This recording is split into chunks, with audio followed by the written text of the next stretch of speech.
Welcome gamers, it's SKool Fool from Video Game Central and the Gamer's Voice, and today is our second part in a three-part series on how to start collecting video games, or how to effectively collect video games. Or if you're collecting video games and you need some tips, now's your shot of getting that information for free.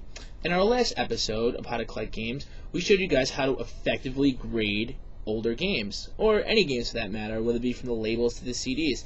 Now, the question is like, where do I start collecting? I mean, there's just so many game systems out there, from literally from in the original Atari. I mean, look at this thing.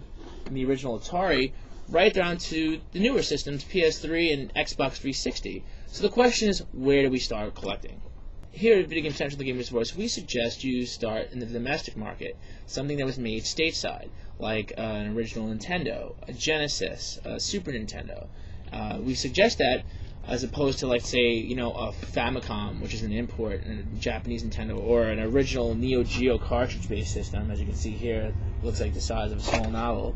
Mainly because they're going to be pricier, harder to find, and basically when they were released, they had very strong Japanese roots. So therefore, they weren't very widespread in the open retail gaming market, which makes it very difficult for you to find them based on a tight or starting out collectible budget. Now, once you guys decide on a system, we suggest you get the real deal. That's right, the real authentic manufactured system, not a clone. Now, we all love and know about the clones that are out there, but the only problem is if you're going to become a serious collector, you're not really going to know what kind of compatibility rates are out there. So you may be purchasing games that may not work with the clones. The clones are a great option to have around the house, to toss around when your little brother and sister come over to bother you for absolutely no reason but to play your old games. You just toss that around. But bottom line is you always want the real deal, because the real deal is what's going to make your collection. You want to make sure you get all the accessories with it, including the controllers for their appropriate systems, any of accessories, including AC adapters, RF switches, special cables and memory cards that may have came with the system. I mean, even some special limited edition early runs, like this guy right here. You'll know who that is, and if you don't, somebody's going to probably tell you in the comments. So, you want to make sure you have all the original materials. In fact, if you want to go become even more of a hardcore collector, you won't even get the original packaging that it came in. Yes, the original packaging. But wait, it's not going to be cheap for the original packaging. Brightly colored 80s grins and stupid sweaters are going to cost you. Because why? Because this becomes a super collectible product at this point when you get the original packaging. Always very important, but not always necessary. So what's the next step? Create a list. You're going to create a list to see if you have doubles of games. Maybe you need a double of a game, or just to keep track of your inventory.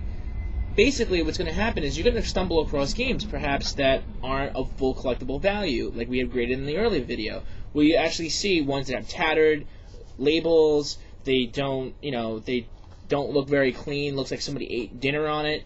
There's going to always be something that's a little wrong with the game that isn't full price. But this is technically a version of the game you can collect and use it as like a toss-away game. You can have this gem in your collection to use freely without disrupting the nicer version when you get another copy. So therefore, the list you can use in Excel or Google Docs. It gives you the ability to keep track of the extra toss-aways and the collectible pieces, where you can actually have them stored in a nice, happy place. Ah, yes, the happy place. Now, the happy place is somewhere that no one bothers. Just you. You, the only person that abuses that area of your home.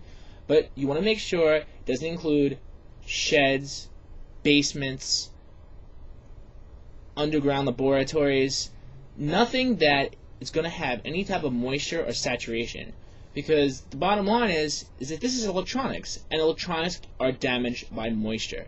So if you don't want your games to look like your cat's fancy feast, then we suggest you keep these in a cool, dry, tempered place that nobody can abuse but yourself. And of course, you want to test out your games from time to time, and you want to play them, because it's no fun if you're just collecting, storing, and collecting dust. You want to play the games. You want to enjoy them. And that's when your clone systems come in, to fully enjoy your games. But there is also another thing. You always want to make sure that while you're playing your games, you still store your boxes. Because once the box is gone, it's gone forever. Especially with older titles. Very, very hard to find replacement boxes or replacement documents for games that were made such a long time ago. Alright, Classic Kids. That's going to sum up for part 2 of how to start a video game collection. Now, if you guys want to start your own collecting game conquest, we suggest you start by looking in the right to the video description for a link to VideoGameCentral.com, where you can find all the latest and the greatest in classic and new games. So once again, I'm SKool Fool. Thanks for watching, and stay tuned for part 3.